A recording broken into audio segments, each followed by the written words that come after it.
Well, this is a 500 Shadow engine. You can see it dropped the exhaust valve and put a dandy hole in the piston. Look at that.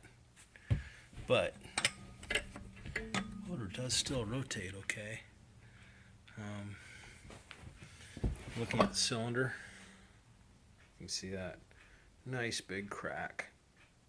So here I am with this dilemma. Got a 500 Shadow engine,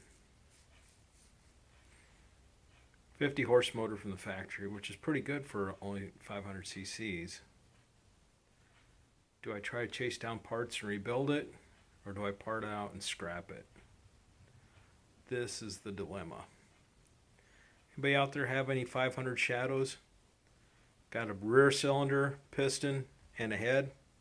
Be happy to give it up for a fair price. Get back in touch with me.